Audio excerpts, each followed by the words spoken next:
Isang napakalaking oso ang bumasag sa katahimikan ng isang nayon sa Japan at itinuturing na pinakamalalang pag-atake ng hayop sa kasaysayan ng Japan na mas kilala na Sankibetsu Brown Bear Incident.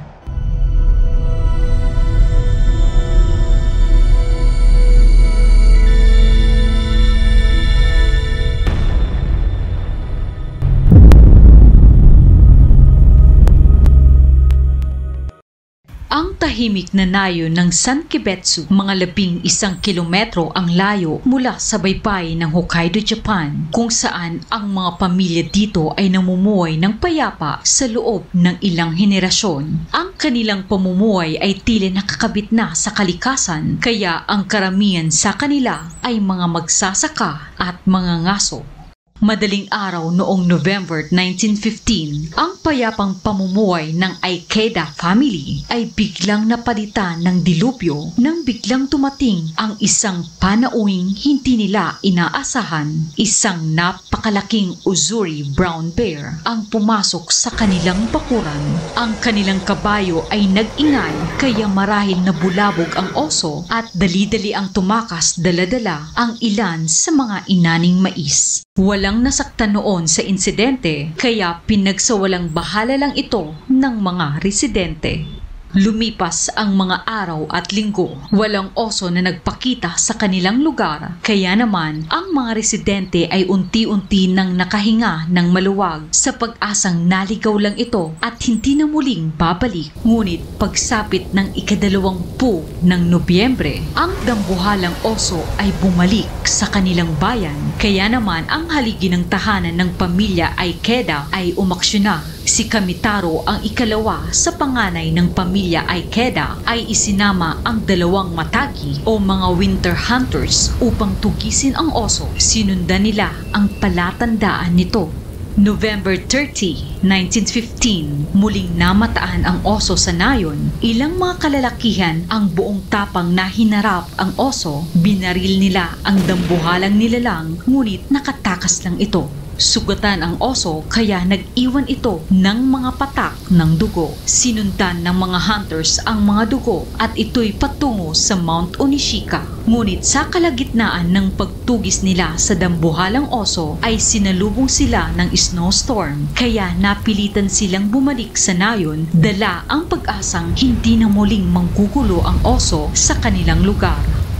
December 9, mga bandang 10:00 ng umaga, ang dambuhalang oso ay muling bumaba ng bundok at nagtungo sa bahay ng pamilya Ota. Ang ina na si Abi Mayu ay naiwan sa kanilang bahay habang inaalagaan ang kanyang sanggol na anak. Biglang pumasok ang oso sa kanilang tahanan at agad nito inatake ang anak ni Mayu. Buong lakas na sinubukang lumaban ni Mayu, ngunit wala siyang kalaban-laban sa lakas ng oso.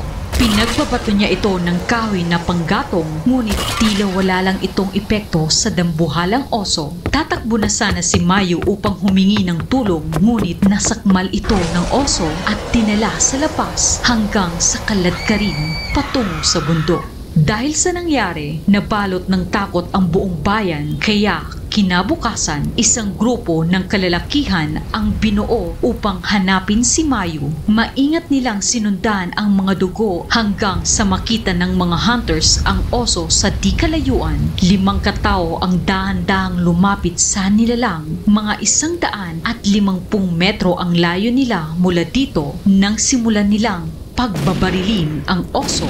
Pasugod sa mga hunters ang halimaw hanggang sa matamaan ito ng bala sa bandang paa na naging dahilan upang tumakbo muli ito papalayo. Sa pagsisiyasat nila sa lugar ay nakita nila ang bakas na pinagkaladkaran sa nyebe.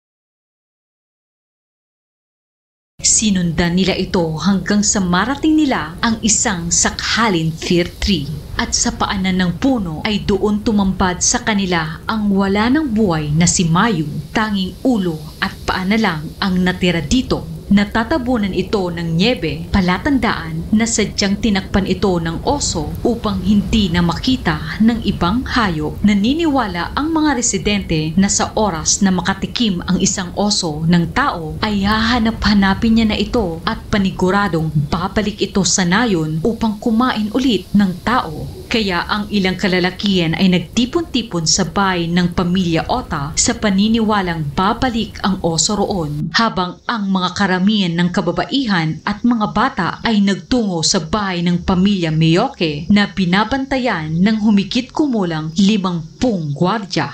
Mga bandang alas 8 ng gabi, ang mga hayop ay nag-iingay, kaya ang mga tao sa bahay ng pamilya Ota ay maingat na nagsipagtago upang pakiramdaman ang dambuhalang oso, hanggang sa makakita ng pagkakataon ang isang tao at binaril ang oso. Nang marinig ng mga gwardya ang putok ng baril, ay dali-dalian silang nagtungo sa bahay ng pamilya Ota, habang isang gwardya lang ang naiwan upang magbantay sa bahay ng mga Miyoke. Nang makarating na ang mga gwardya sa bahay ng mga Ota, ay wala na silang nadatnan na oso. Sa halip ay may narinig ang isa sa mga gwardya na tunog sa may bandang ilog na pinaniniwalaan nilang iyon ang osong kanilang tinutugis. Nang makarating ang mga gwardya sa tabing ilog ay wala silang nakitang oso, dahil ang kanila palang hinahanap ay nagtungo sa bahay ng mga Miyoke, kung saan naroon ang mga bata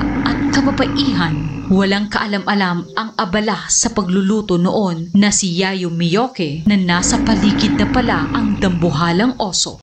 Maya-maya ay nakarinig ito ng kaluskos sa labas, ngunit bago pa man niya silipin ay pumasok na ang oso sa kanilang bahay. Sa sobrang pagkataranta, ang niluluto ni Yayo ay natapon sa apoy. Nagsimula nang umatake ang oso. Ang mga lampara ay nagsitumbahan dahilan upang mamatay ang mga apoy nito. Mas naging mahirap sa mga tao sa loob ng bahay ang pagtakas dahil nabalot na ng dilim ang buong paligid. Samantala si Odo, ang nag-iisang naiwang gwardya sa bahay, ay naalarma sa kaguluhan. Papasok na siya ng bahay nang makita niya ang napakalaking oso na kagat-kagat ang dugoang si Yayo at ang anak nito. Binitawan ng oso ang mag-ina at sumugod sa gwardya. Sa takot ni Odo ay nagtago ito sa likod ng isang aparador, ngunit natuntun pa rin ito. Lahat ng mga tao sa bahay ay inatake ng oso, samantala ang mga gwardya na nasa tabing ilog ay napagtanto na hindi doon nagtungo ang oso. Kaya naman tumakbo sila pabalik sa mga kabahayan, habang sa kalagitnaan ng daan ay nasa lubong nila ang dugoang si Yayo at ikwinento ang lahat. Kaya naman dali-dali ang nagtungo ang mga gwardya sa bahay ng mga Miyoke upang sakluluhan ang mga tao sa loob. Pagdating nila sa lugar ay nabalot ng dilim at katahimikan ang bahay. Bakas sa mga sirasirang dingding at kagamitan ang brutal na nangyari dito. Naniniwala ang ilan sa mga gwardya na maaaring nasa loob pa ang dambuhalang oso. Kaya iminungkay ng isang gwardya na sunugin na lang ang buong bahay. Ngunit mariin itong tinutulan ni Yayo dahil baka may buhay pa sa loob. Dahil dito, ang mga gwardya ay naghati sa dalawang grupo. Ang unang grupo ay binubuo ng 10 katao at naatasang magbantay sa harap ng pintuan. Samantala, ang ikalawang grupo naman ay nagtungo sa likod ng bahay at lumika ng ingay. Gaya nga ng kanilang inaasahan, ang oso ay lumabas mula sa harap ng bahay. Binaril ng unang grupo ang oso, ngunit dahil sa bilis ng pangyayari at sa sobrang dilim ay nahirapan silang matamaan ito na mabilis muling nakatakas. Gamit ang sulo, pumasok agad ang ilang mga gwardya sa loob ng bahay at doon na nila nakita ang kalunos-lunos na sinapit ng mga biktima. Ang mga residente ay nagtipon sa paaralan, habang ang mga gwardya ay nanatiling nagbabantay sa maliit nilang nayon. Dahil sa hirap ang mga tao na mahuli ang oso, hiningi na nila ang tulong ng isang kilalang bear hunter, si Yamamoto Hikichi. Ayon sa batikang hunter, ang osong umaatake sa kanila ay walang iba kundi ang mabangis na osong kilala sa pangalang Kisagaki. December 12, ang balita tungkol sa mabangis na oso ay nakarating sa lokal na pamahalaan ng Hokkaido. Dahil dito, isang grupo ng mga sniper ang ikinasa. Matyagang nag-antay ang mga snipers sa mataas na bahagi ng nayon kung saan tanaw na tanaw nila ang bahay ng mga Miyoke. Ngunit walang oso ang nagpakita, kaya panibagong plano ang kanilang ikinasa.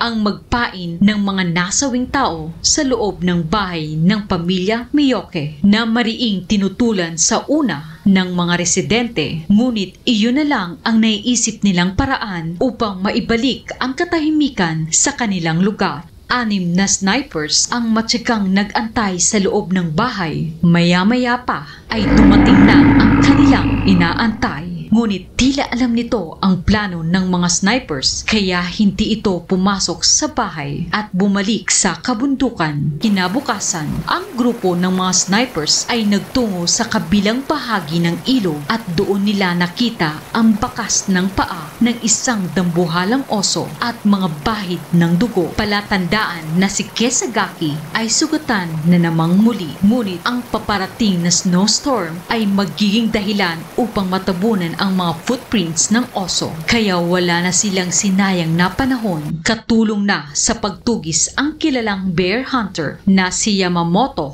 at nagdesisyon ito na magsama lang ng isang tao. Ito ay si Ikeda Kamijiro upang mas mabilis nilang matunton ang kinaroroonan ni Kisagaki. Ilang beses nang nakaharap ni Yamamoto ang maalamat na si Kisagaki kaya kabisado niya na ang galaw nito. Hindi nga nagtagal ay natunton na ng dalawa ang dambuhalang oso na nagpapahinga sa ilalim ng isang puno. Dahang-dahang lumapit si Yamamoto kay Kisagaki at nang mga 20 metro na lang ang layo nila mula sa oso ay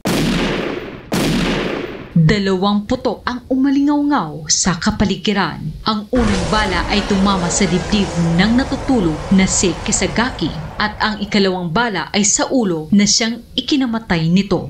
Ang paghahari ng mabangis na si Kisagaki ay nagwakas na.